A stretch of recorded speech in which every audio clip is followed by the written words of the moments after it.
लोक से बिछुड़ कर आई है, उस परम पिता से दूर हुई है। उसी दिन से इसको आभास हो गया है कि जो सुख मैं छोड़ के आया हूं वो यहाँ नहीं है।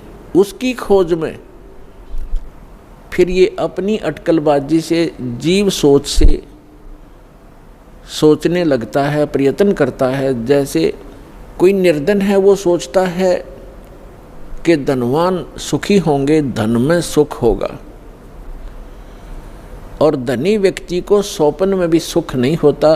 पुण्यात्माओं, निर्धन को तो ये बात जचे नहीं कि धनवान सुखी नहीं, लेकिन किसी धनवान यानी मायाधारी से मिलकर देखना उसके ऊपर कितनी समस्याओं का पहाड़ होगा,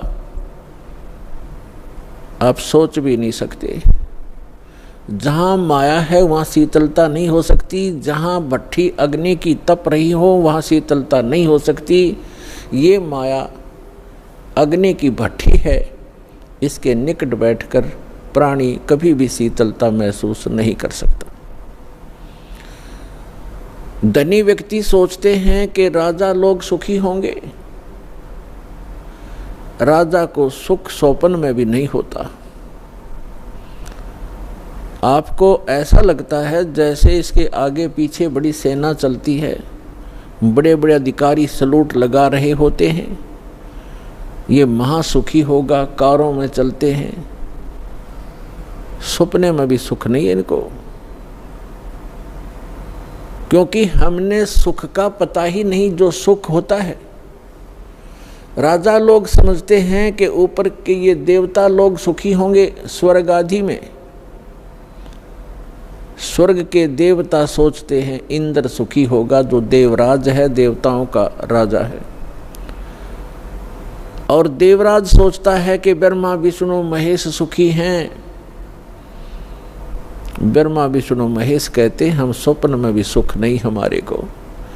आपने भगवान विष्णु की कथा पढ़ी होगी, बहुत बार सुनाई है। देवी भागवत प्रथम स्कंद में खुद स्वीकार करते हैं श्री विष्णु जी, ब्रह्मा जी को बता रहे हैं कि मैं अधिकतर समय में तप करता हूँ और तप से अपने बैटरी चार्ज करके सिद्धियाँ प्राप्त करके फिर राक्षसों के साथ युद्ध करता हूँ।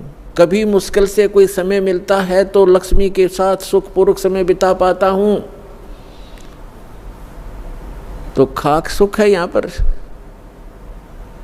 परमात्मा बताते हैं झूठे सुख को सुख कहे, ये मान रहा मन मोद, सकल चबीना काल का, कुछ मुख में कुछ गोद।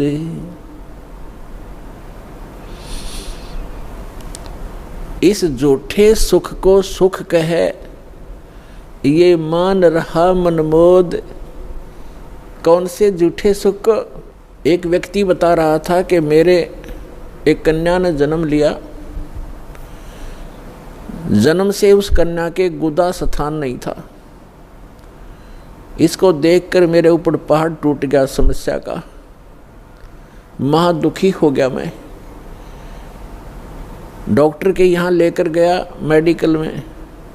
जिस वार्ड में मेरी बेटी को भर्ती किया उसमें ऐसे 3-4 केस और थे।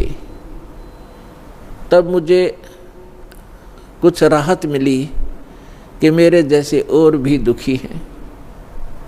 बताओ इससे क्या लाभ मिला उसको? अपना मन में मान लिया कि चलो और भी दुखी हैं तो मैं भी दुखी हूँ, कोई बात नहीं। क्या वो दुख हल्का हो गया? क्या गुदा स्थान बन गया बेटी का?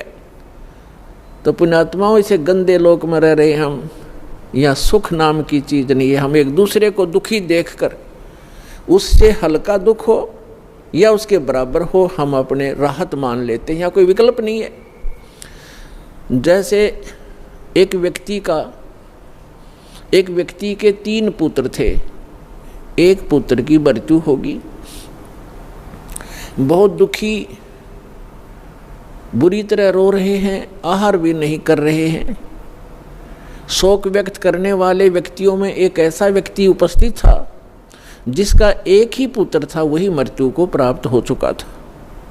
तो सांत्वना देने वालों ने कहा कि देख भाई, यहाँ तो ऐसा ही है, सभी की मृत्यु होती है, ये तो भगवान हवाला बात है, चिंता मत करो।